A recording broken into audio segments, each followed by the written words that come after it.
Alleloia. Dia amin'ny fifaliana lehibe indray raha lasana babo malala no hiarabanantsika tsirairay avy izay tratra antso eto androany ao anatin'izao fandarantsika vavaka fiambenana izay iarahanao amin'ny fandarana andramoka izao dia ny akiradio dia ny mpikambana anatin'ny vavaka fiambenana indrindra ny groupe izay mare izay miaraka aminay isan'andro manjotosan'izao fandarana izao. Dia ny fiadanana tompony eo amintsika tsirairay avy. Fa be zay mahitanao eto ary maniry manantena fa tsy taka ny idiranao teto ny voanao eto amin'ity androany ity fa ifampaheritsika anatin'ny tenin'Andriamanitra, ifampaheritsika anatin'izao fandarana izao. Inona zavatra ataontsika eto androany dia irariana mba hitondra fampaherezana ho antsika tsirairay avy any an-tokantrano any. Misaotra anao tonga miaraka aminay eto. Raha androany no voatoka dia teteny aminao hoe tsy kisendratsendra akory nahatongavanao eto fa tena misy raha ilan'ny tompo anao ary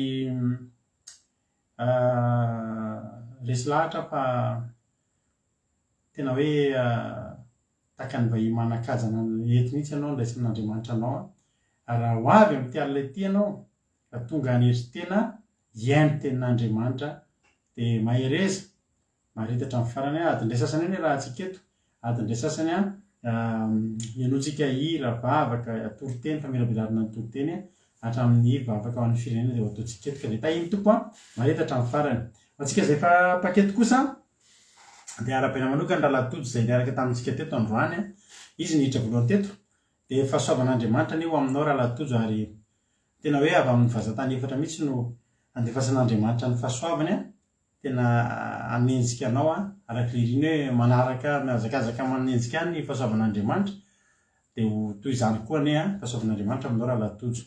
Na tompo ranabavy Marizô Berta Sava Androandry Sandolany Irina Mampionina Felana Rakoto ao ihany koa dia mihazakazaka be izy dia misy tsy hitako intsony Eliana Lovlitina Marizô Mama Valitina Sandola Androandry Tsirambola Miela Zamina Berta Zizi Carla izay efa tafiditra anatin'ny groupe izay maresy. Alleloia.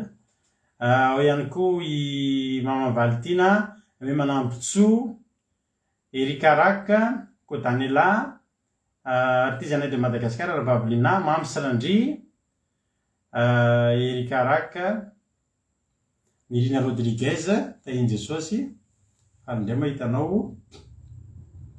Ao ihany koa i Andrina Suzelle Berta Sava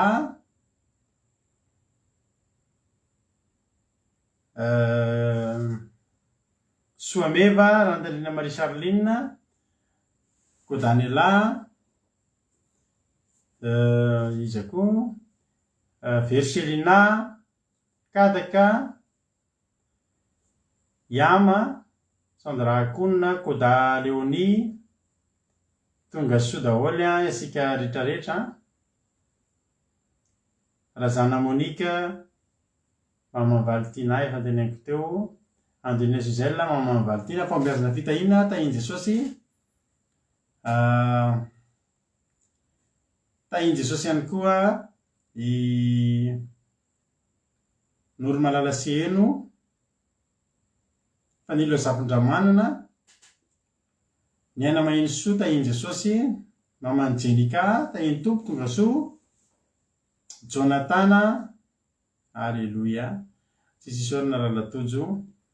Nambinitso Makrina Marina Tiana Fabiolazana Kandapa tahiny tompo daholo tsika rehetrarehetra dia tonga soa ianareo dia maharitatra amin'ny farany. Nena izay no mba afatra aminareo hoe fotoana zao hiainotsika tenin'Andriamanitra dia mety ity fandarana faraparany hitanao amin'ity alina ity dia manasa anao. Itody raha onsoa mami Nory Malala Seheno tahiny Jesosy isika rehetrarehetra dia tonga soa daholo nareo.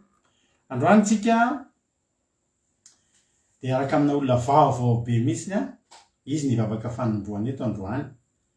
Izy ary zany raha fantatrareo raha aminareo reo ihany zany olona zany izy mba mahay mitsatoka an'izay ankoatra ny Rahavavy Marizô ma tsy mahafantatra an'izay andray anjara rehetra androany.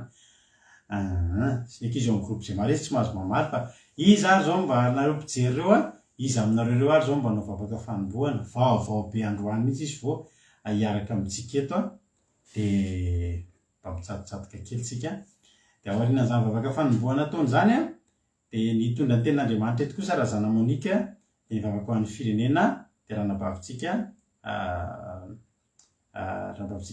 $100. Alleloia. Izy mba mahay mitsatoka an'izay izy nitondry simrandry zany zao tahiny Jesosy androany vitako teto dia tonga soa manokana ianao arabena manokana ianao ny fahasoavan'Andriamanitra ny eo aminao. Eny tsisy nitsatoka zany tsika izy moa zany no mety ito ianavavaka fanomboana volony eto olona mbola tsy paketo mihitsy izy tsy mbola miteny teto fa androany izy vao Eliza Tsiala ozy izy Nirina Rodriguez zay zao nitsatoka Nirina Rodriguez dia Eliza Tsiala ve zany ndre Eliza Tsiala ianao no hitan'ny olona hoe andray anjara eto zao androany aminareo ihany izy fa tsy lavitra tahiny tompona anabavy Preta eny ary dao ary tsika hivavaka fanomboana hiaraka amin'ny anabavintsika izay androany izy vao andray anjara eto androany dia tahiny tompo ary ranabavintsika Andoandria izy nivavaka fanomboana androany hiaraka amintsika hitondra ny vavaka fanomboana amin'ity androany ity. Tahiny tompo ary ranabavy Andoandria anao ny fitenenana. Tahiny Jesosy pasteur, tahiny Jesosy isika rehetra izay manaraka ny vavaka fiambinana amin'izao fotoana izao mbola hiaraka hivavakantsika. Jehovahandriamanitra rainay amin'ny alalan'i Jesosy Kristy zanakao ianao, be voninahitra ianao sady tsara ary tsy takatry ny sainay fa halehibiazanao Jehovahandriamanitra.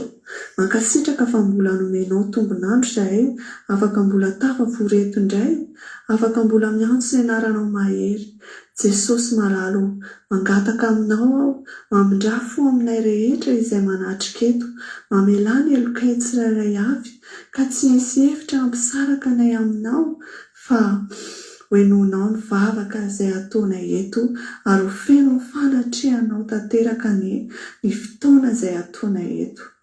Arofo tompo malalo ny connexion anay tsirairay avy mba tsy ho tapaka fa hipaka tanteraka aty anatinay tsirairay avy any ny teny rehetra izay ho toriana eto sy ny famelabelarana izay ataony pasteur dia aoka Jesosy amelombelona ny aim-panahinay tsirairay avy ny zavatra rehetra izay ho toriana eto dia voninahitra dia ho anao irery ihany anie Jesosy Kristy tompo mpanjakanay. Alleluia, amen. Alleluia.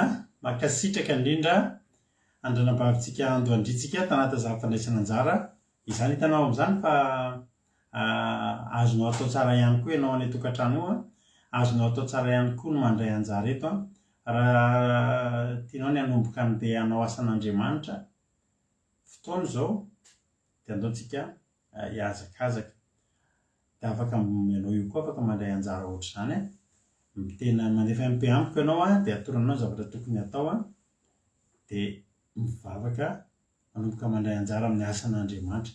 Mankasitraka ny anabavy Andoandritsika tamin'izay vavaka matsiro mamy be izany dia Andriamanitra manakaipasaomana maro fitianao ranabavy ary dia anositra anao Andriamanitra dia anandratra anao dia kolokolo ny ara-panahinao ho tahiny Jesosy ranabavy Andoandry. Alleluia. Filazana kely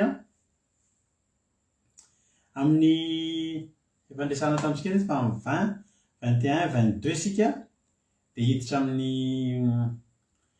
amin'ny fivadikanana 3 andro izay hiomanantsika amin'ny Pentecoste izay ho tanterahantsika amin'ny 15 volana Jona amin'ny 5 juin zany no tanteraka ny ankalaza ny Pentecoste izay fotoana andraisantsika ny fanahy masina ary manasa anareo izay rehetra isika moa amin'io Pentecoste efa nolazaina tamintsika teto fa tsisy live ataontsika eto amin'ny fandarana fa kosa any amin'ny Zoom isika ny fitoam-bavaka ny lahady maraina manontolo zany ny fitoam-bavaka lahady maraina manontolo lahady ny Pentecoste manontolo zany dia ho atrehantsika aty anaty Zoom tsisy eto amin'ny live tsisy hitanao zany eto tsisy fandarina andramoka izao hitanao eto amin'ny pentecosta fa tena ao anaty zoom isika no hivavaka. Tena hoe tsy zavatra hoe fampisehoana no ataontsika amin'io, tena hikatsaka ny fanahy masintsika. Zao sady dia efa miteny hoe nareo izay te hanatrika pentecosta miaraka aminay dia zao sady nareo dia afaka manomboka amin'iteny satria eny e, za aloha mino hoe mety tsy ohatra ny 100 tsika no hanatrika satria tsika manaraka eto ary tsy zarara misy 50 na 80 fa 100 ihany zakan'ny zoom antsika mantsy ny olona izay hanatrika. Ankoatranareo ato amin'ny groupe izay maharesy izay manatrika d'office moa zany ny pentecosta, raha misy aminareo koa maniry eo mba te hiaraka aminay ankalaza pentecosta, vavaka ny tena hibahan-toerana amin'io, vavaka sy fiankofana ny tena hibahan-toerana amin'io izy ten'Andriamanitra ihany aloha mazava ho azy fa ao anaty zoom isika. Ka ho fanomanantsika izany tena hoe amin'ity zany ny fanambintsika dia zao hoe tena handray batisan'ny fanahy masina daholo tsika rehetrarehetra na nareo anaty zoom, ianareo na ianareo izay ho tonga aty an-tokantrano, raha misy no avy aty an-tokantrano, dia eo indrindra ny hanitsanantsika ny zavatra rehetrarehetra. Io fivadikanana 3 andro amin'ny 20, 21, 22 zany hoe amin'ny tapabolana, amin'ny tapabolan'ny tsika zao 9 zao tsika dia 10 talata 14 zany zao zany hoe amin'ny tapabolana ny tamin'ny zoma sy sabotsy lahady teo zany hanao fivadikanana 3 andro isika. Dia hanasana anareo sahady ianareo izay hanatrika ny fivadikanana dia miteny aminahako amin'ny MP satria hanaovantsika groupe ohatry ny mahazatra ihany dia ao anaty groupe ny fizarana ny vaovao rehetrarehetra, ny fandaharam-potoana isan-karazany. Ny zomantsika dia tontolo andro sika miara mifadianana, misy ny fitarihana izay ho ataonay mivady taka ny mahazatra, dia ny zoma alina moa tsika dia eo aneto anatin'ny vavaka fiambena miaraka amin'ny olona rehetra. Ny sabaty sika dia efa anatin'ny fifadikanana, sabata fifadikanana dia mifarana ny lahady. Mbola dinihantsika eto na mety misy fotoam-bavaka live hitanareo ny zoma ny lahady noina, mbola tonga dia sur zoom ihany koa. Ka ianareo izay hifady hanina dia miteny amiko mailonareo dia amin'ny lahady ho avy zao no manomboka sokafana ny groupe ny fifadikanana, izay moa efa mba fanoantsika eto herinandro mialoha dia manasa anao fa zava-dehibe io fotoana io, zava-dehibe indrindrindrindra koa ny pentecoste satria iomanantsika ohatry ny io mihitsy zany, io mihitsy zany iomanantsika amin'ny pentecoste. Ka dia izay ny zavatra izay no fandaharam-potoanantsika dia manasa antsika rehetrarehetra. Ndao aloha ary tsika hihaino ten'Andriamanitra ao aorianan'ity hery ity nisy filazana koa anke tsy misy fandarana mampiona rapitso fa niova kely indray ny programa dia lasa misy fandarana indray izy rapitso misy ihany zany ny vavaka maraina rapitso amin'ny 7 takany mahazatra satria ankeo mantsy izy efa nanao fandarana dia tena tsy misy rapitso satria tokony tsy hisy rapitso saingy noho ny fahasoavan'Andriamanitra dia raha lamin'Andriamanitra ny programa dia misy indray rapitso. Mivavaka isika mitondra mivavaka fa raha sitrapon'Andriamanitra amin'ny herinandro ambony dia tokony efa hisy vaovao tsika ny amin'ny radio atsika, radio kelitsika ny aky radio izay tsy nandeha tao anatin'izay fotoana elaela izay izy tsy nandeha fa dia angataka amin'Andriamanitra tsika mba ho avy ny fotoana handehanany amin'izay fa efa manao hetsika Andriamanitra. Zay ty dia henoantsika eto satria nakasika ny fonay mihitsy izy ity tamin'ny commencement tao anaty fandraisana fanasan'ny tompo tamin'ny sabaty dia eto ny ilazana aminareo koa efa akaiky Jesosy ndao iomantsika fa efa akaiky Jesosy ary raha mamantona alina no avy ny mpapakatra dia za tena miteny hoe efa akaiky mamantona alina zao andro iainantsika zao ary miomana mandrakariva isika tsirairay avy. Zao reto antsika ity ho voninahitran'Andriamanitra dia meno voninahitra daholo.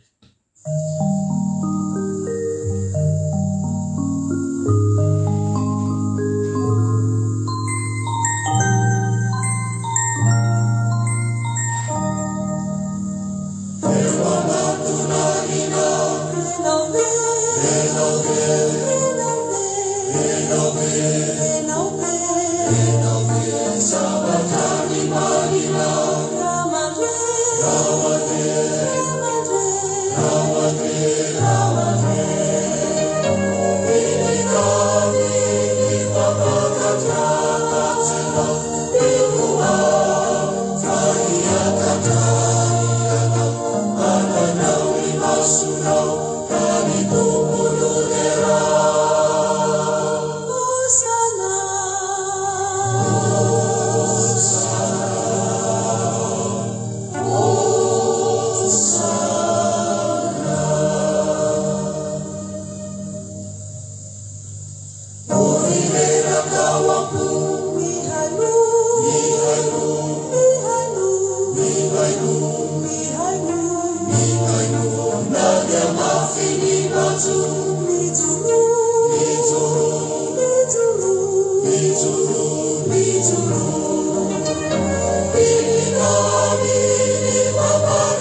Alleloia.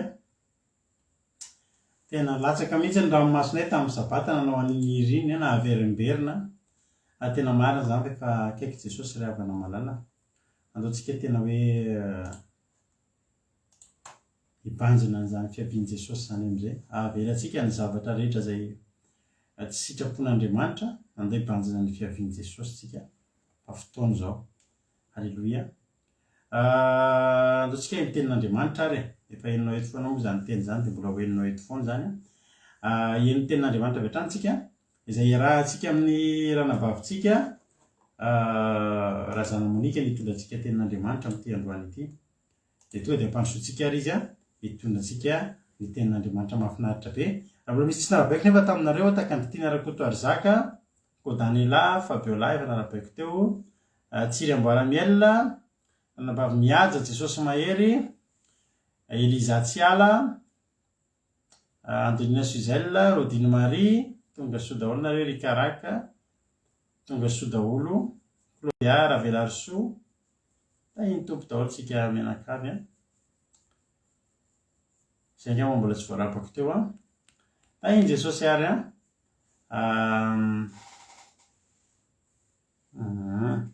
tapaka ny jironay ahoana? Tapaka ny jiro jiaby any amin'ny commune. Ndry afetinambavaka izany dia mahereza fa efa mbola afaka manaraka fandanana izay zava-dehibe. Tsy ny jiro ihany no tapaka ao aorianao fa maro zavatra hitranga. Saingy ny iraritsika dia izao hoe efa mba tsy eto intsony vao midona daholo izany rehetrarehetra sy ny troisième guerre mondiale sy ny rehetrarehetra resatresaka an'izany tsika rehefa andoritsika to ditra amin'ny tenin'Andriamanitra mahereza dahoary Rahavavy Razana Monika anao ny fitenenana. Rehefa koa isika miverina eto mamiabeatra ny toriteny ny tenako. Tahito pa Razana Monika. Tahiny tompo pastera, tahiny tompo atsika rehetrarehetra izay mpanaraka ny vakoka fiambenana. Fifaliana ho ary hava-malala ny zaran'ny tenin'Andriamanitra hito amintsika aneo. Dia ny tenin'Andriamanitra izay vakiantsika hitantsika ao amin'ny Amosa. Amosa 4:5. Amosa toko 5:1 vakintsika amin'ny manarana Jesosy. Mitadiavan'i Jehova dia ho velona ianareo. Fandray latsaka toy ny afo mandefona amin'ny taranak'i Josefa izy, ary Betela sy hanana izay ahafaty ny afo. Alleluia, amen. Ny soramandry milaza hoe ny handravana ny fanjakan'i Israely. Alleluia, amen. Ny ten'Andriamanitra ary ava-malala milaza fa hoe mitadiava any Jehova dia ho velona ianareo.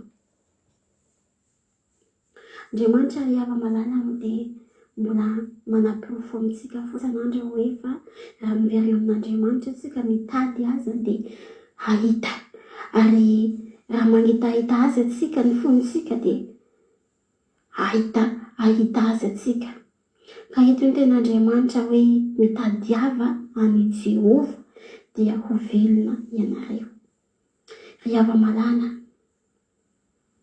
atahoana mitady an'Andriamanitra zany. Fantatratsika fa raha mbola maloto ny fontsika, mbola maloto agnatin'ny fahotanatsika dia tsy mahita an'Andriamanitra, sady tsy ho hitantsika izy, fa mila mahafoa amin'ny fahotana mialoha, zay veka tsika afaka mahita ny tavan'Andriamanitra, zay veka tsika afaka miray amin'Andriamanitra. Zany hoe ndao ray havana fontsika ny zavatra rehetra, ny fahalotoana rehetra, ny fahazaran-dratsy rehetrarehetra, mibebaha miala amin'ny ratsy fanao dia ndao atsika hikatsaka an'Andriamanitra, ndao atsika hitady Jehova, fa izy rery ihany ry havana no mahavita ny fiainantsika, izy rery ihany ry havana no afaka mandray andraikitry ny fiainana rehetra manontolo.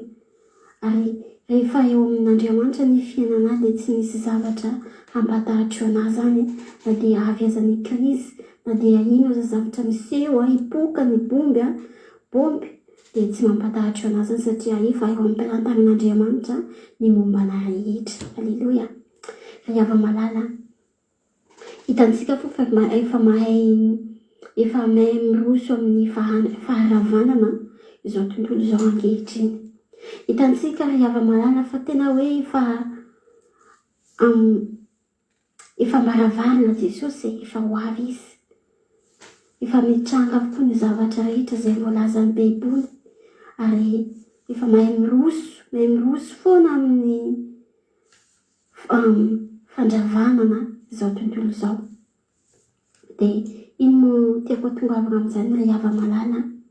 Mbola manana fotoana anao androany, mbola manana fotoana hitadiavana an'Andriamanitra anao, dia ndao atsika tegna hoe hanatona an'Andriamanitra ry havana, fa izy rery ihany afaka hamonjy atsika amin'ny zavatra maro, izy rery ihany afaka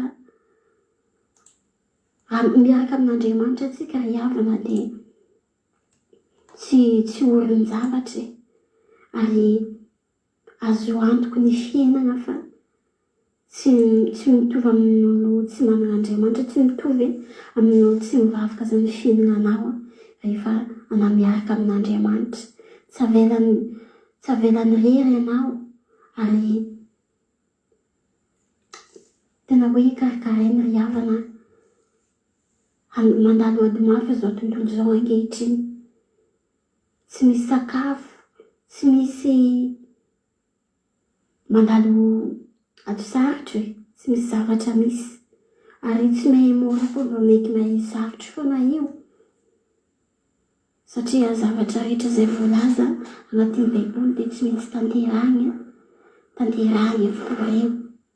Dia ho anao izay mbola mitady andro lava magnatona an'Andriamanitra, sao dia mbo zao indray ny vanim-potoana izay tokony anapahana hevitra hitodika amin'Andriamanitra, sao dia tara, sao dia variana na dia mahay tsy lany. Hitantsika fa andro mahay mitety, mahay mandeha fony fotoana, dia ndao atsika tegna hoe hikatsaka n'Andriamanitra hitady miala amin'ny raha tsy fanao, mibebaka.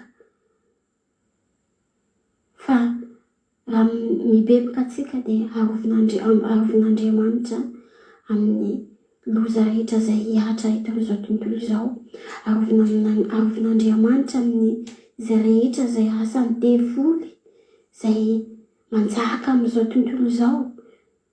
Ary hozy ny ten'Andriamanitra hoe mitadiavana i Jehova dia ho velona ianao, te ho velona mandrakizay va ianao, te ho velona va ianao, dia ndao atsika hiaraka sasianao hitady amin'Andriamanitra, hanompo an'Andriamanitra velona, hitoky amin'Andriamanitra, tena hoe hitady azy amin'andro manaly. Raha mitady an'Andriamanitra amin'ny fontsika rehetra tsika reheafana dia hahita azy atsika, tena hahita. Ary ampiseho ny zava-mahagaga izay sarim-patary izay tserin'ny ahignanao. Aleloia. Tadidiry hava-malala fa ny fiainana eto an-tany dia mandalo, ary ho amin'ny fotoana izay tsy afaka, ho amin'ny fotoana izay tsy misy olona afaka hanampy anao intsony na dia magnodidina azy, fa tsy maintsy hitodika amin'Andriamanitra ihany ianao. Ny vitan'olona ry havana dia voafetra ihany, na vitan'ny namana zany na vitan'ny havanao zany dia voafetra vitan'izany. Fa rehefa Andriamanitra ry havana no mandray an-tanany mandray an-tanana ny fiainanao, mandray ny fiainana rehetra, atolotra an'Andriamanitra ny fiainana dia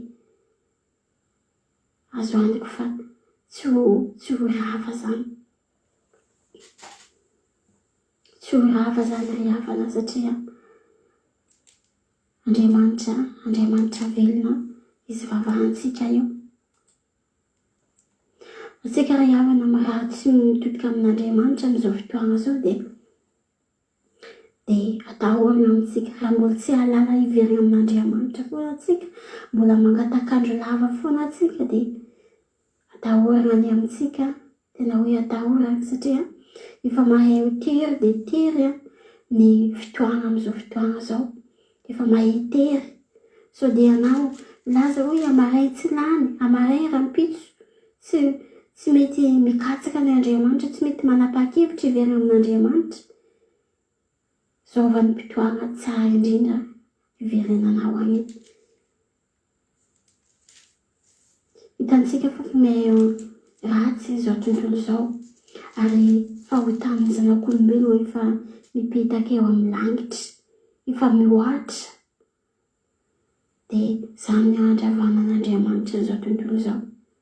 Tahaka tamin'ny Sodoma sy Gomora, efa nihoatra ny fahotan'ny zanak'olombelona dia niravana.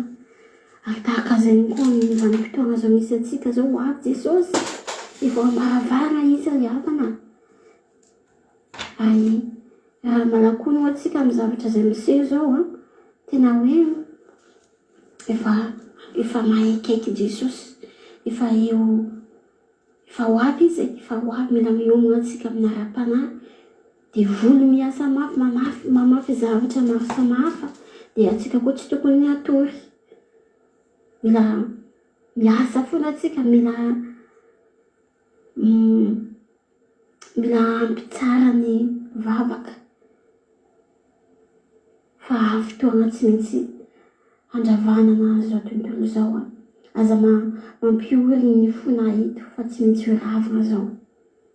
Aleloia. Ary rehefa Andriamanitra no handravana izao tontolo izao dia tsy misy mahasaka, satria izy namboatra izao, izy nagnamboatra dia izy handrobaka, dia izy koa indray hananga.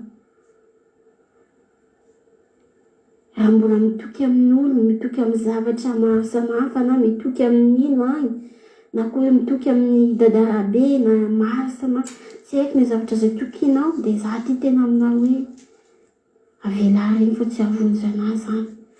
Tsy avonjana ry havana fa Andriamanitra Jehova Andriamanitra rery ihany, Jesosy rery ihany ry havana ny avonjy antsika. tsy misy mahavonjy antsika fa tsy Andriamanitra. Dia mino aho ry havana fa misy zavatra azo nandresina amin'izany tenin'Andriamanitra zany, dia mahireza antsika nda ho antsika hitady an'Andriamanitra, nda ho antsika tena hoe hiala amin'ny ratsy hitady an'Andriamanitra dia raha te ho velo hoe ianao. Raha tianao ho velo mandrakizay zany dia mitadiavana Andriamanitra. Mazava tsara ny tenin'Andriamanitra hoe mitadiavana Jehova dia ho velo ho ianareo. Dia nda ho antsika hikatsaka, nda ho antsika hanao sitrapon'Andriamanitra, miala amin'ny fahotana, miala amin'ny ratsy rehetrarehetra dia manao sitrapon'Andriamanitra. Havana izay ny ihany ny ahafahantsika miara-mandeha amin'Andriamanitra, ny fanaovantsika ny sitrapony, ny fihainoantsika ny feo. Dia voninahitra ho an'Andriamanitra minao fa nisy zavatra azo narendresina amin'izany tenin'Andriamanitra fo zany. Dia misaotra antsika jiaby miaino. Alleluia, amen. Alleluia. Tena misy raisina ka, tena mandray mihitsy fa tsy hoe misy raisina fa tena niraisina mihitsy ny teninao rehetrarehetra teo tsisy latsaka. Dia mankasitraka ranabavy, mino fa voaray antsika rehetrarehetra ny afatra ny tenenina izany dia mahafinaritra kely moa mihaino ny feony ohatra mahaino ny feo an'ilay zanaky faralaza izy rehefa miteny bomby, ohatra bomba dia bomby io izy na ohatra hoe mahafinaritra kely mihaino azy. Fa mahereza ranabavy Razana Monika ho tahin'ny tompony ianao. Misaotra indrindra tamin'ny asan'Andriamanitra ngezabe izay nataonao teto. Tsy mba zavatra kely ireny fa zava-dehibe zany hoe mitondra tenin'Andriamanitra. Mampahery an'ireto olona ireto, mampahery anay ihany koa. Alleluia. Dia Andriamanitra manankarem-pahasoavana ny mamaly fitianao ary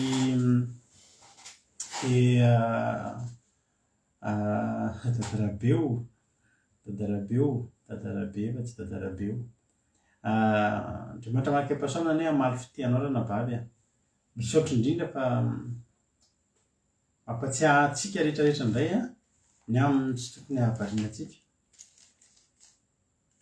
Izao ry havana marala, raha vakiko aloha ilay tenin'Andriamanitra teo dia mitombositra fahasoavana ranabavy Razana Monika. Dia Andriamanitra manankarem-pahasoavana hamaly fitianao. Alleluia.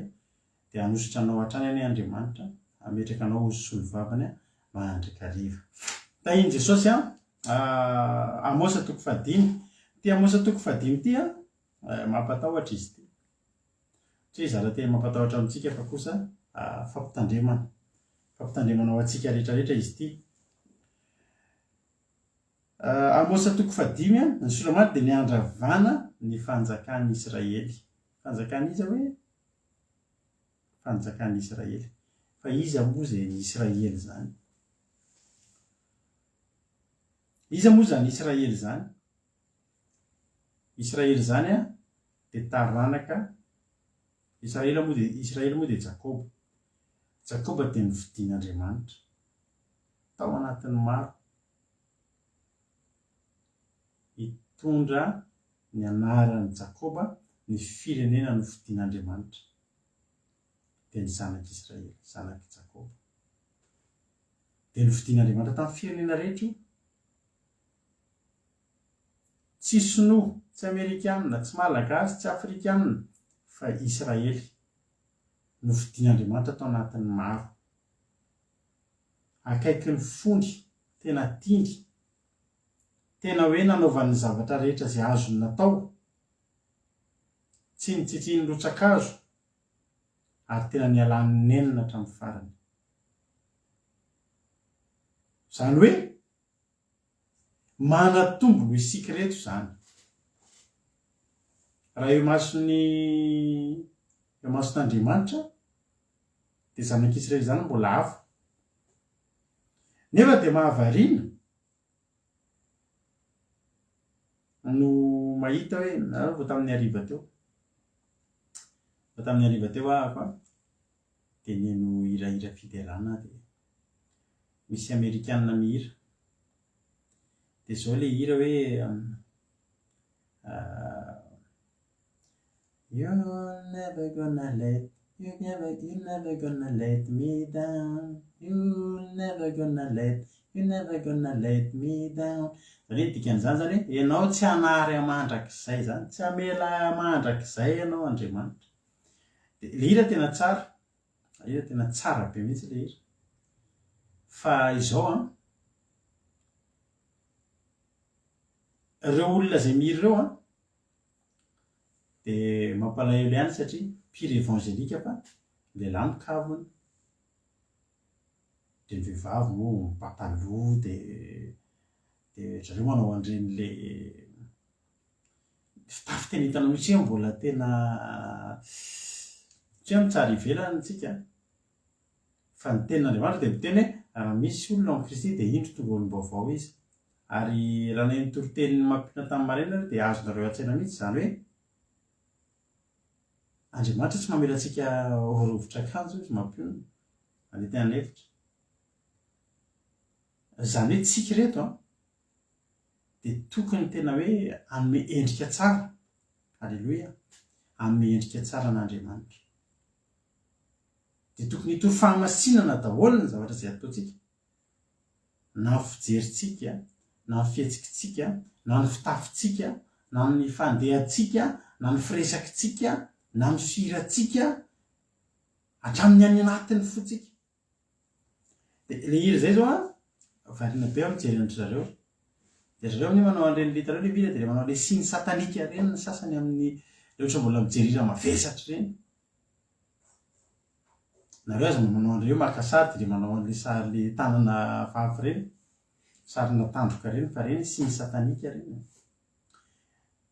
Fa izao ny zavatra le tononkira indray zany rehefa tena halalininao anatin'le tononkira dia ohatra mahita olona mety hoe diso fandray an'Andriamanitra ihany. Hoe ny hevitry le hira zany dia hoe you'll never gonna let me down. Zany hoe ianao tena tsy hanary azany mihitsy ianao. Be dia be ny olona nareo efa neny olona teny an'izao hoe ny afo be zany tsy natao antsika izany. Andriamanitra ve nanao antsika dia amelantsika ho any be zany eny angentsika. Tena tsy nanana programa hitondra ny olona any amin'ny afo be Andriamanitra. Ny afo be dia natokana ho an'ny Losifera sy ny anjeliny fotsiny. Saingy izao ny olona. I Losifera sy ny anjeliny rehefa nilatsaka tetỳ an-tany dia nakafana ny olona izy. Ary ny tanjony dia nitondra ny olona rehetrarehetra hiaraka aminy ho any amin'ny afo be. Ary zareo mbola tsisy angy. Ny afo be koa mbola tsy misokatra. Fa ny olona dia taritiny ho any. Da nefa melo lalana any amin'ilay toerana fiandrasana an'izany, fitsarana izany. Fa Andriamanitra tsy nanana programa.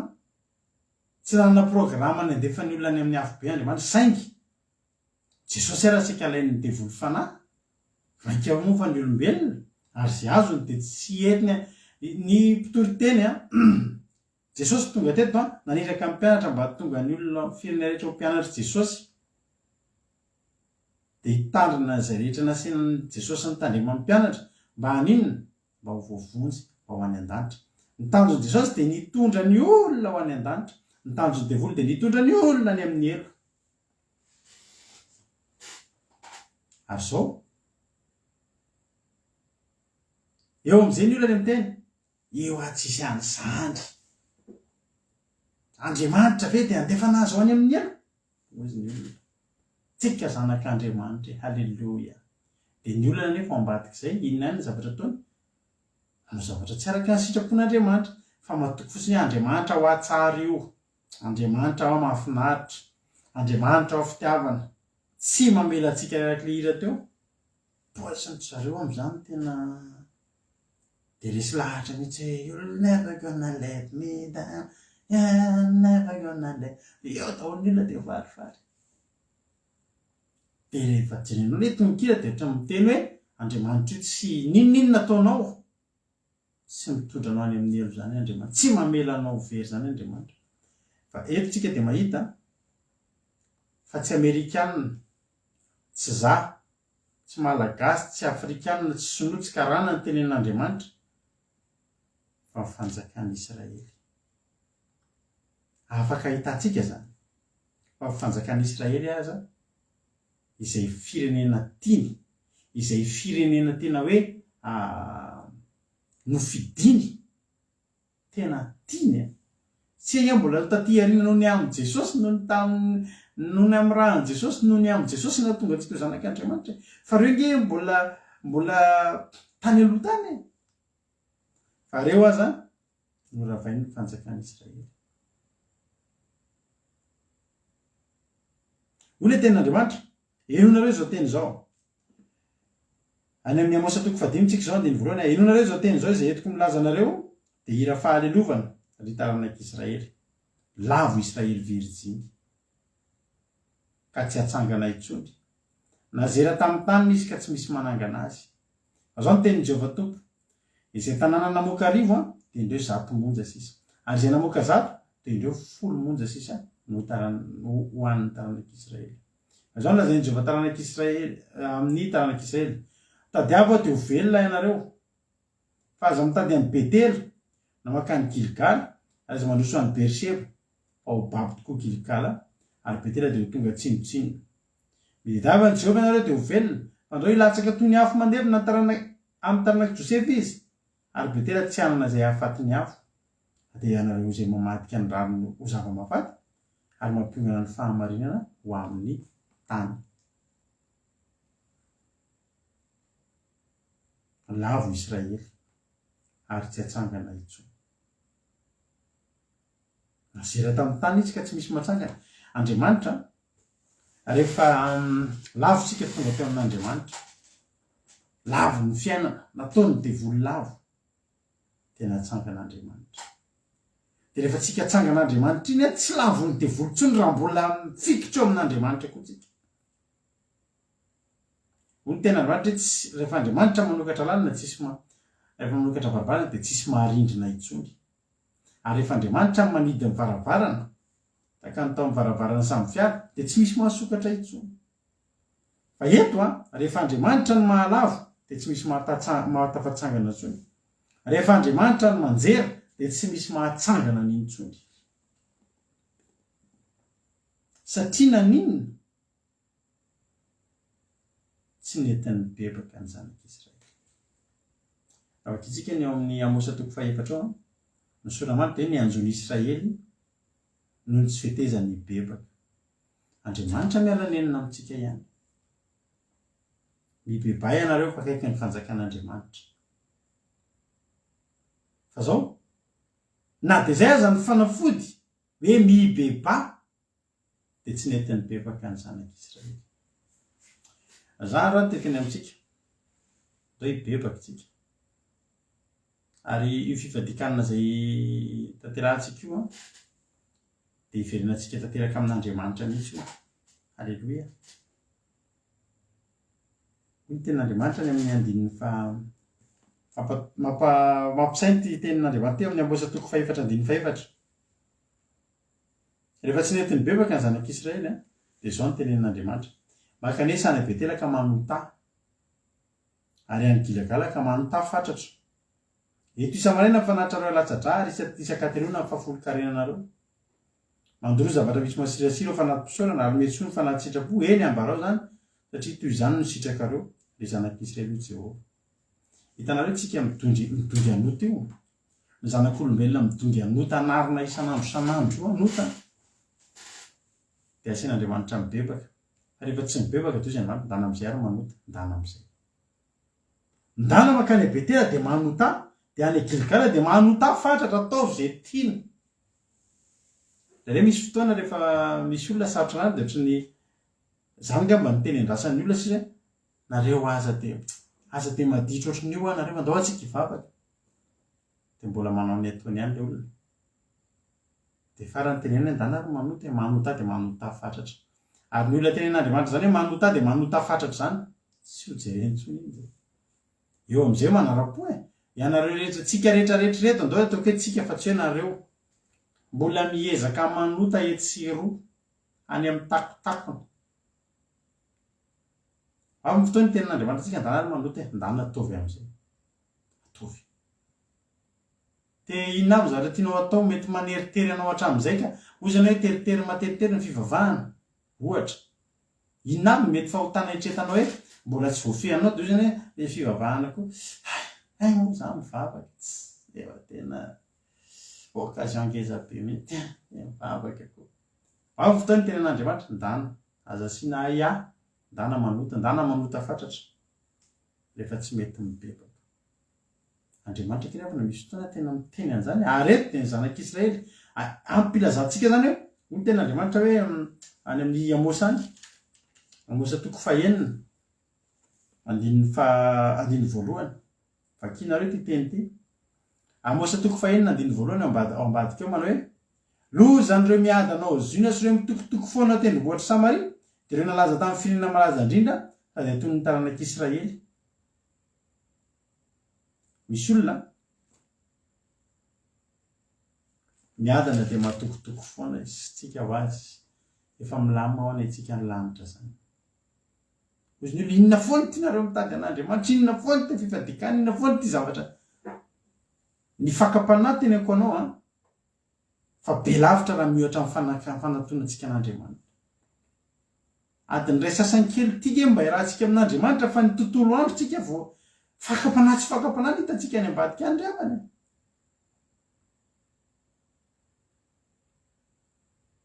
hoy ny ten'Andriamanitra hoe lozandreo miady anao zina sy reo mitokotoko foana tendrombohitra Samaria reo le mitenena antsika efa milamina ho any azo antoka io ozy ny olona tsy kalma fotsiny nareo fa tsika lanitra zany efa nisokafana ao atsika nisokafana ao atsika io fa na nisokafana ao atsika miezaka isan'andro isika miezaka isan'andro fa mbola tsisy tafavoaka ny alitsika reto ary tsy tokony isika fa ny azotsika atao de ny miezaka de ny mibebaka izy tsy nentina atao ndao hibebaka mbola fotoana zao fa ny ten'Andriamanitra miteny fa Israely aza lavo Israely Virginie aza lavo ozy Andriamanitra amin'ny andiny bebatra izao ny lazainy Jehova amin'ny taranak'Israely jereo amin'izany hoe faharipon'Andriamanitra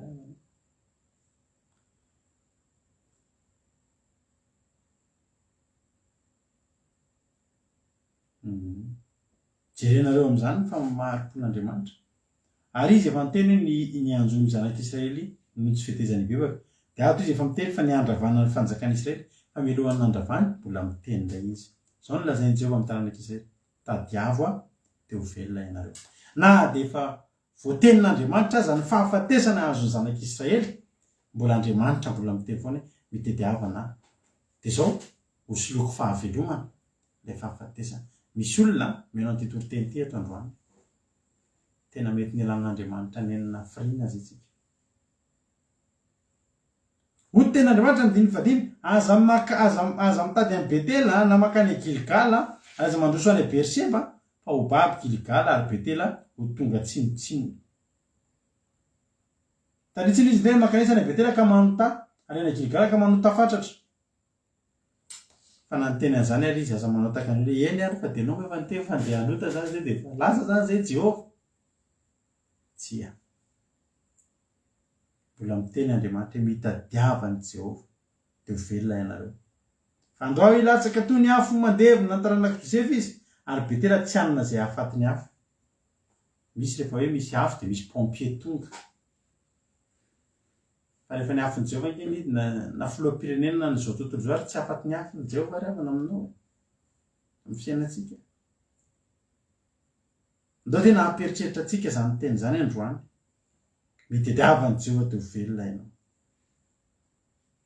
ndao hitady any Jehova tsika ndao hitady any Jehova ary izy inge tsy lavitra ary zao mihitsy fotoana tsy mahalavitra n'Andriamanitra indrindra ho an'izay te hitady tsy mandeha lavitra ianao mamovaravarana sisany avokoanao araka le teny vakiny ranabavitsika ny teniny ranabavitsika teo any amin'ny Apokalipsy toko fahatelo andiny faharoapolo misy an'iny teny iny ny ten'Andriamanitra hoe nake vakitsika any amin'ny Apokalipsy toko fahatelo ny amin'ny fiangonan'ny Laodikia andiny 7:20 zay rehetra tiako no anarako sy faiziko ka dia mahazo toenareo ka mideba. Andininy faharoapolo. Iny rehefa mitsangana eo ambaravarana ka mandondona raha misy mihaino feo ka mamono varavarana dia hiditra ao aminy ka hirizaka afo aminy ary izy amiko. Aleloia. Raha androany zany hoe hitady an'Andriamanitra. Tsy mila billet d'avion ianao ho any Israël. Tsy mila makany anaty grottiny izany Marian'iza sy ny sisa ianao. Fa ambaravarany fonao ao efa ao Jesosy. Ny ataonao dia ny mandresy isa. Enoy ny feo an'ny mpapakatra. Enoy ny feo an'ilay malala anao. Aleloia. Misy fotoantsika efa nitorina an'ity teny ity any amin'ny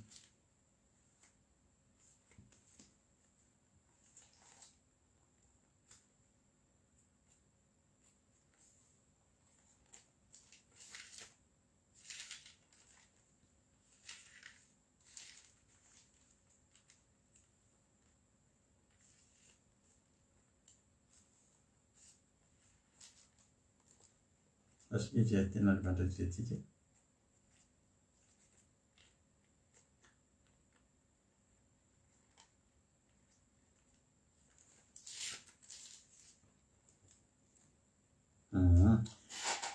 Nareo tsika nitorina an'ity teny ity amin'ny tononkirana Solomona toko fahadimy. Andininy faharoa. Teny nataon'ny ampakarina sy ny mpanjakana zanaka vavan'i Jerosalema. Tononkirana Solomona toko fahadimy andininy faharoa. Efa torintsika indray sabata zay izy ity raha tadidinareo. Izabo natadidy an'izy ity. Tononkirana Solomona toko fahadimy andininy faharoa. Aminaran'i Jesosy. Natory nefa natsiaro ihany ny foko. Injay ny feon'ny malalako izay mandodona ka manao hoe voay ary abako ampakariko. Ny voromailahako ilay atsy misy kilemo. Avotonando ny lohako. Ny voloko milantolanto dia kotsan'ny andon'ny alina. Andininy fahatelo fa hoy za. Efa niala akanjo ataoko ahoana indray ny fiakanjo. Efa nioza tongotra dia ataoko ahoana indray ny fandoto azy. Napiditra ny tanany teo amin'ny loka ilay malalako. Ka nangorankoraka ny foko. Nitsangana mola varavarana malalako any ary nitete miora ny tanako. Eny ny latsa-tanako nitete ranony miora teo amin'ny famoahana hiditra-trano. Namoa varavarana malalako akanjo efa niotiny izy ka lasa. Verevitra ny amin'ny tenenany. Nitady azy fa tsy nahita. Ny andro azy fa tsy novariany. Zao ny zavatra nitranga teto. Rendreman'ny torimaso zany ilay ao ampakarina. Dia tonga teo amin'ny efa teo mpandrina izy. Ilay miala akanjo ity dia efa niala ny akanjo fanaovana izany. Zao hoe tsika zany efa niala ny akanjo nentinao isan'andro dia efa nanao akanjo mandry. Dia raha andray vahiny ianao dia miverina manala akanjo mandry dia miverina manao ny akanjo anao. Ary ny jiosy rehefa hiakatra amin'ny fandriana atory izy dia sasany ny tongony. Dia fafany tsara ny tongony. Zay hoe nioza tongotra. Fa tsy hitratra ny krampy niozatra koa ny tongotra. Dia ity ilay ampakarina ity zany efa teo ambofany efa tsara plasy be mihitsy atory. Dia hitanao tsika misy fotoana efa te atory. Efa eo am-pandriana.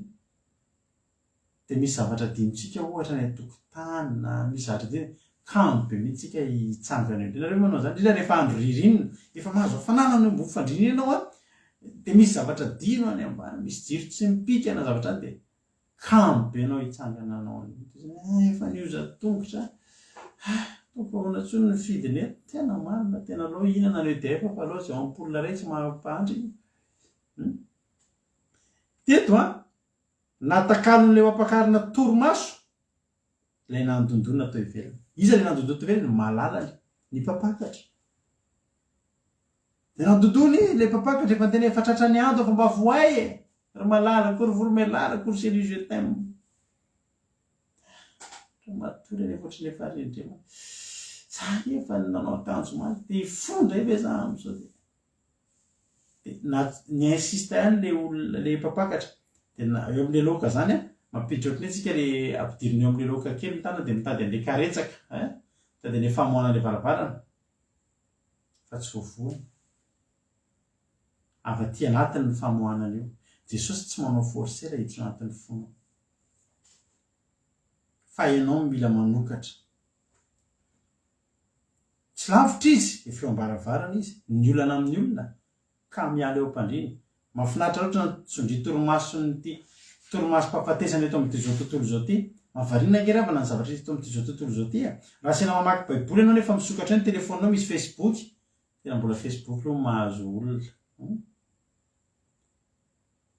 raha misy toriteny amin'ny Facebook nefa koa misy an'ireny olona manao zavatra akadaladala reny eo amin'ny Facebook tsy dia manitona ny olona ny tenin'Andriamanitra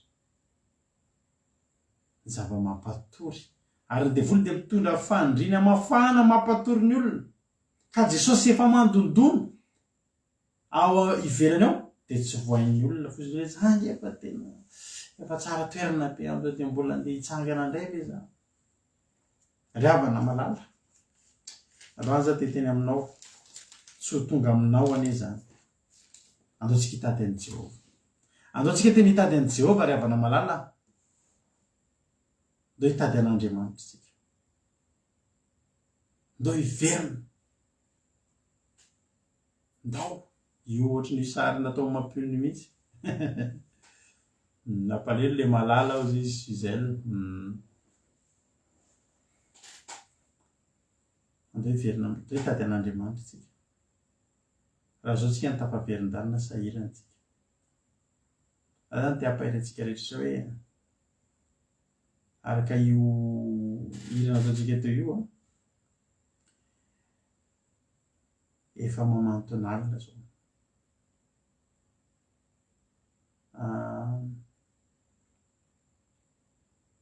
ry mpiambina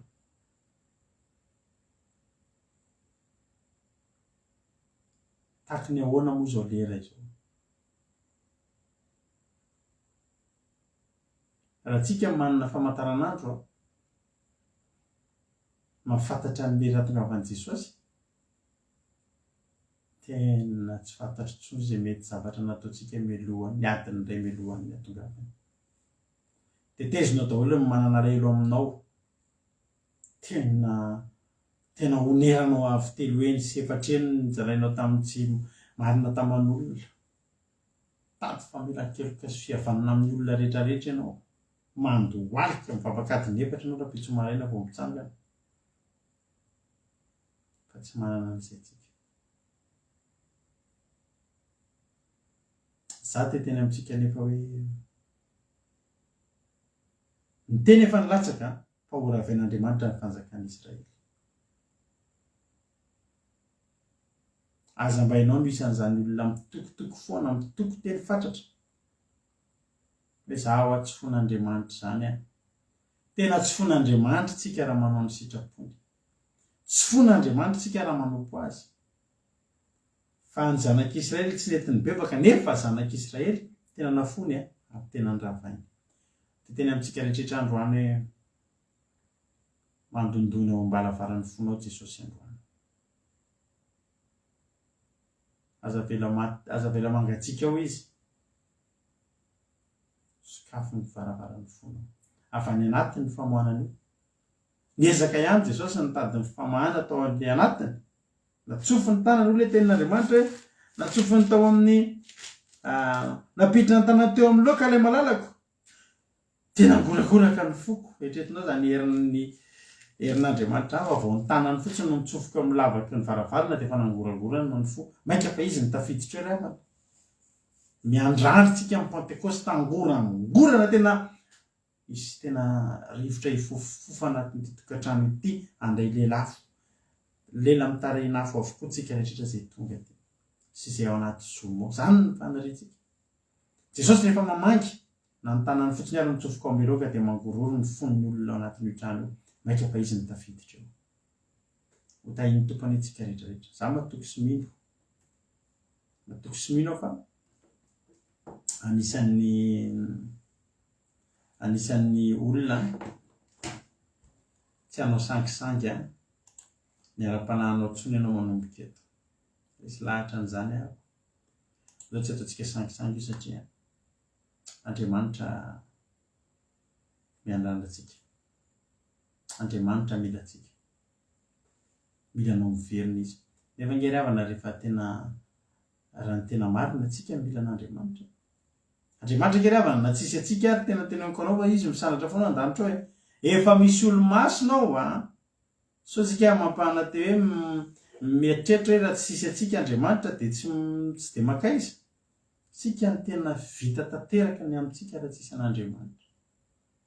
Tonga dia potika tanteraka ny fiainantsika raha tsisy an'Andriamanitra. Andriamanitra ao an-danitra zavatra efa olona ny olo-masina firy sy anjery anarikisa ray manamamy voninahitra azy. Raha tsika ny tsy ampy an'izany, tsika ny tsy tonga any tsy mampiova amin'ny voninahitra Andriamanitra. Fa itsika kosa raha tsika ny tsy tonga any, raha tsika ny tsisy an'Andriamanitra fiainantsika dia tsisy n'inona vitantsika ho Jesosy hoe tsy mahay na inona na inona raha mitsaraka amiko ianao tsy mahay manao na inona na inona. Andao tsy avelantsika Andriamanitra tena antsika makanetsy any ena Betela dia manontay dia any Gilgala dia manota fatratra fa tsy maninona tsony. Andao tena ozintsika hoe za tsy hanota zany Andriamanitra. Za hifikitra aminao, za hifikitra aminao. Fa izay mifikitra aminao dia tonga any an-danitra. Tsy entingeravana ny fiainantsika. Alleloia. Averenao anatin'ny sainao mihitsy reseo lahatra ny tenanao fa tsy eto ny fiainantsika. Tsy eto ny fiainantsika. Alleloia. Hotahiny tompany antsika tsirairay avy. Matoka fa voarainao izay hafatra izay. Matoka voaraintsika rehetrarehetra. Fa mbola azonao atao ny mitady an'i Jehovah androany dia ho velona ianao. Raha velona ianao, raha velona isika dia ho any an-danitra isika. Dia tsy veritsika. Alleloia. Dia adam-pinaritsika eto amin'ity tany ity fa tonga koa Jesosy akatsika dia mbola hiadana mihoatra lavitra isika. Nataontsika tirity ela izy ity tsy nataontsika atsarovana ny ranabavy Suzel angamba no nitondra ny tirity teto voalohany sa izy moa nitondra ny tirity teto voalohany dia ataontsika tirity ho voninahitra Andriamanitra. Na moa $100 sa izy. Ndao ataontsika tirity dia afaka tsapahantsika sy eritreretantsika indray fa raha miverina amin'Andriamanitra isika mitady an'Andriamanitra dia tsy eto ny fitoerantsika ary tsy eto ny fitoeranao. Saminy ny finaritra tahiny tompo. Mivavatsika ry natezy.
So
Alléluia. Raha antsika afaka izany toriteny zany. Raha mety aminao dia andao tsika ry havana tena hoe ametraka amin'ity androany ity hoe Jesosy a. Zay Jesosy a. Na dia tsy zanak'Israely ary. Zay kosa tena hitady anao fatratra, tsy anjerany ny fahatezeranao a. Raha manao ny ataony ny zanak'Israely amin'ny lafiny ratsy, andosika manao ny ataontsika amin'ny lafiny tsara ho an'Andriamanitra. Andriamanitra kely avy nakazao hoe tsy le mandringana ny zava-dehibe amin'Andriamanitra. Tsy tian'Andriamanitra zany mandringana antsika zany. Fa ny tena tian'Andriamanitra mahita antsika mibebaka dia miverina aminy, dia mody any aminy. Halleloia. Voatoriana tamintsika tamin'ny sabata fa zava-dehibe amin'i Jehovah ny fahafatesan'ny olony maro, ny olony masina. Tsy zava-dehibe amin'Andriamanitra ny fahafatesantsika sy ny faharavahantsika raha ho very isika. Nefa kosa ao ambadika izany ry havako malalako dia mila tena hoe mibebaka isika teny izao. Mila anao Jesosy efa mandondona ambaravarana izy, aza vela miandry izy fa sao lasa. Mafy ravana ny nanjoany ty olona tao amin'ny tonkiran'ny Solomona, ilay olona tokony nampiakariny ty. Avy izy nitady taiza nakaiza, lasa izy teo. Fa efa lasa ny mpapakatra. Ndao mandondona ambaravarana Jesosy tsy vohainao mihitsy, so dia mba lasa eo izy. Fa ho sahirana ianao hitady azy. Ho sahirana tsika hitady azy indray. Fa eo akaikinao izy zao, mbola tsy lavitra anao, mila amin'ny fahotana. Ianao ny ratsy fanao, ndao hibebaka isika. Ndao hibebaka. Dia ndao hitady tsy anatin'Andriamanitra. Misaotra anao Jesosy tamin'ny fotoan'androany. Misaotra satria tena renay hoe teny taminay teto indray ianao tamin'ity androany ity. Misaotra indrindra Jehovah-Andriamanitra. Misaotra sy midera ny anaranao zay. Ary manome voninahitra ny anaranao satria lehibe sady tsara ianao. Ary miteny taminay teto foana ianao. Ary ianao dia mbola tonga ihany koa ny fotoana mbola miteny taminay koa ianao teto androany. Misaotra anao zay satria mbola mampitandrina anay ianao ary mbola porofon'Andriamanitra fa ny fijanonanay ny mahaeto anay mbola zava-dehibe lavitra aminao ary mbola nomenao famotsora kely ka ndray zay tamin'ity androany ity. Sotra betsaka Jehovah'Andriamanitra ary androany zay miteny hoe teny hitady anao tokoa zay satria te ho velona izay. Magiro isa tokantrano isam-batan'olona mba ho voakasika zany teny zany.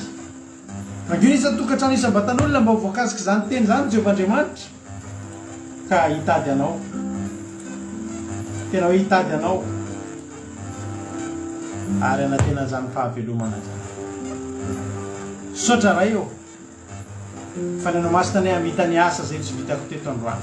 Na mafy no nataoko fa ianao kosa hanondraka izany mba hamoa avy zato toeny sy manapataperana anatin'ny tsirairay avy izany teny zany. Misaotra ray eo, misaotra Jesosy. Betsaka ny tsy voalazako teto nefa raha zay voalazako ihany Andriamanitra no tanteraka dia maty antoka izy satria kely nitakatry ny fisainako. Fa ianao ane Andriamanitra anao mihoatra lavitra ho andretim-panomponao zay vory lanina teto androany na fohy toromaso na fohy fotoana ho voninahitra ho anao mandrakizay mandrakizay. Misaotra Jesosy. Alleluia. Amen. Tsika amin'izao fotoana izao hivavaka ho an'ny firenena ampandrosoantsika ranabavitsika $100 amin'izao fotoana izao hivavaka ho an'ny firenena. Tay tompo ranabavy $100 anao ny fitenenana. Tainy tompo pastera dia tainy tompo antsika rehetrarehetra dia magnaraka ity vavaka fiambenana ity dia mbola herivaka tsika amin'izao fotoana izao. Ry Jehovah'Andriamanitra ary anay izay tsara indrindra ao misaotra anao zay makasitraka anao zay Jehovah'Andriamanitra satria mbola naheny afatrao zay androany Jesosy satria tianao zay rehetra mety Jesosy natozana izany afitranao zany Jesosy malalo no ny fitiavanao anay Jesosy malalo tsy misy tianao very zay Jesosy anadia ray azy aminay rehetrarehetra zay nientety Jesosy malalo tena hoe saorany anao zany fitiavanao anao zany Jesosy malalo amin'izao fotoana izao Jesosy malalo dia mangataka ny fanamasina avy aminao Jesosy andresy lahatra ny rehetrarehetra Jesosy mba tsy ho fahazarana fotoana zay Jesosy indrindray manararoatra satria tsara anao manindra foy anao indrindray dia latsa magnararoatra zay indrindray Jesosy malalo fitiavanao fa androany Jesosy resy lahatra ny fona rehetrarehetra Jesosy malalo mba tena hoe tsy ianao vazovazo zay fanomponanao tena hitady anao tena nompo anao Jesosy malalo satria zay raha manompo anao raha mitandrina ny didinao zay Jesosy hiara velona aminao mandrakizay Jesosy malalo mangataka ny fanamasina avy aminao tena hoe indesy lahatra ny Jesosy mba tsy ho variana amin'ity tany zay mandalo ity Jesosy mba samby andova zany fanjakana zay fanomaninao zany Jesosy malalo tehirizy zay rehetrarehetra rehetra Jesosy mba tena hoe hoanana zotompo zay Jesosy hitady anao isan'ora isan'n'nisy Jesosy satria Jesosy malalo feno fitika ny devolany ity zao tontolo zao itiarovo zay Jesosy malalo mba hoanana zany hitahitanao zany Jesosy ampitombony fitiavana eo anao Jesosy malalo ary amin'izao fotoana izao Jesosy malalo dia raha tondra ny fotoana Jesosy azay vavana eo amin'ny firenenay Jesosy malalo dia tsy miafina aminao zany firenenay zany Jesosy malalo hitanao Jesosy malalo ny zavatra rehetra zay miseho amin'io firenenay Jesosy eo dia mangataka ny amin'izao fotoana izao Jesosy malalo indra fonao hijery manokana io firenenay Jesosy malalo mangataka ny fanamasina anao Jesosy amando ny tsirairay aby Jesosy mba hitady anao Jesosy satria raha mitady anao zay Jesosy velona zay raha mitady anao Jesosy miova ny fiainanay raha mitady anao misy fiadanana zay raha mitady anao Jesosy malalo mangataka ny fanamasina anao Jesosy mangy ny firenenay Jesosy manga ny tsirairay aby Jesosy mba tsy ambezoto hitady anao azoto anao sitraponao ny firenenay Jesosy malalo amin'izao fotoana izao Jesosy malalo hitanao Jesosy hifantrana ny firenenay Jesosy malalo tsy misy miafina aminao zany Jesosy malalo dia mangataka ny fanamasina anao Jesosy tena hoe hijery no malagasy rehetrarehetra Madagasikara-nay Jesosy mba hoaka amin'izany fantrana lalina zay mahazo firenenay Jesosy malalo satria aminao zavatra rehetrarehetra Jesosy ao ny tsy salama amin'izao fotoana izao miady amin'ny fahafatesana Jesosy tsy miafina aminao zany Jesosy malalo mangataka ny indrindra fonao hijery izy ireo Jesosy anome fahasalamana ny vahaolana Jesosy ho an'izay anatin'ny problème Jesosy malalo satria tsy mahavitry ny zanivy zay Jesosy malalo fa ianao anananay ianao Jesosy anao no mahavita ny zavatra rehetrarehetra Jesosy nanangatana hijery manokana io firenenay Jesosy mba voka mpandresy io firenenay Jesosy amin'ny zavatra rehetrarehetra izay lalobiny izy ireo Jesosy ianao koa indresy laty izy ireo mba hiala amin'ny fanompon-tsampy hiala amin'ny zavatra rehetrarehetra izay tsy sitraponao Jesosy eo mba hibeboka amin'ny fahamarinanao Jesosy fanamasina anao any angatana tena ndresy laty izy ireo Jesosy eo satria zava-poana amin'izao fiainana izao raha tsisy ianao Jesosy iankiny eo am-pelatananao io Madagasikara io Jesosy malalo tianay ataony mampivoatra io tianay ataony mamaha olana io firenenay Jesosy fa mino azy Jesosy afahanao atao Jesosy manatanteraka zavatra mampiseho firenenay dia akiny am-pelatananao zany Jesosy malalo ary jereo koa izay rehetrarehetra izay ny ampety Jesosy zaveladito anjara raha mandeha izay Jesosy ataovy mponay foana Jesosy anao anao sitraponao hitandrina ny didinao Jesosy malalo rakofo rano masina zany tenin'Andriamanitra zany Jesosy fa tena hoe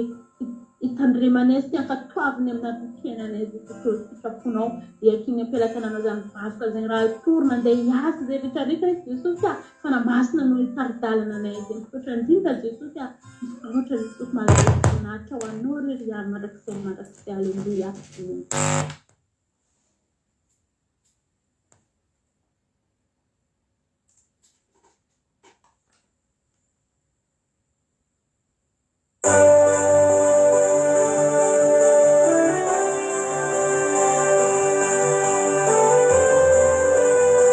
mbola manana fotoana kelitsika dia atolotra fitiavanao anareo tyrtia miro ilay maranatsika ny fotoana Andriamanitra dia tiantsy aleluia ny fitiavany tsy voatanisy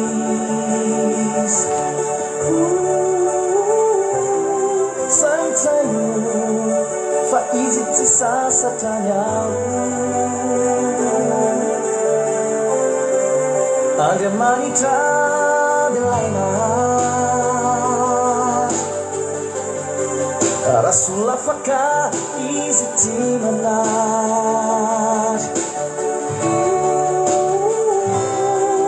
sanao fa izy tsy mandao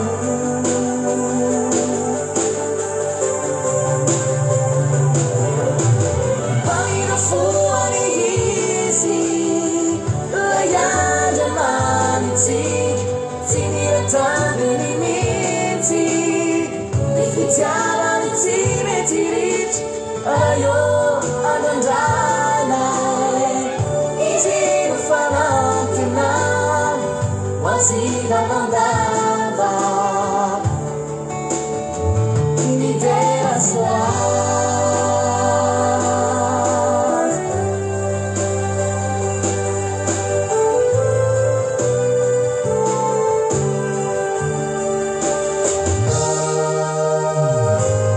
sikiana vahani tamima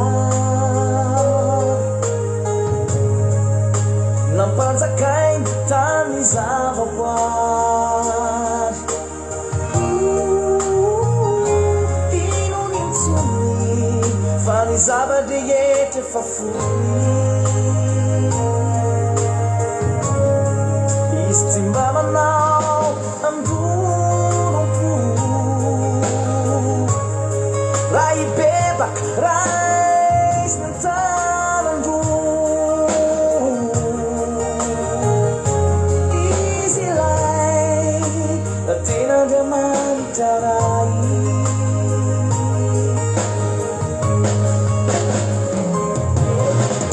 mamino foany izy lay Andriamanitsy tsy mila taviny mihitsy Tiavanitsy metiri ayo andrandraina izy fanantina wazira nandava ni deraswa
Alleluia. Satria mbola nisy fotoana kely tsika teo dia manarefako iniriny Plan de vie, pose de votre natolotra manokana ho antsika tsirairay avy dia izao ary raha mbola sy tonga amin'ny ran'anitra Jesosy dia rahapisolentsika dia efa eo neto amin'ny 7 maraina iaraka amin'ny mampionina ireo mibavaka maraina dia ny amin'ny alina amin'ny 7 sasany alina iaraka amin'ny kodaina ireo ao anatin'ny bavaka fiambenana. Dia rapitso moa misy fitondrana mibavaka tsika rapitso talata dia mamy fotoanao ary rapitso dia mino fa atory amin'ny fiadanam-po amin'ny mpinaminan-tsaina isika tsirairay avy dia samy tahin'Andriamanitra mahireza dia hiarika tontolo andro mahafinaritra sy alina fiavisaranany isika tsirairay avy. Tahiny tompo mahireza daholo isika tsirairay avy. Alleluia.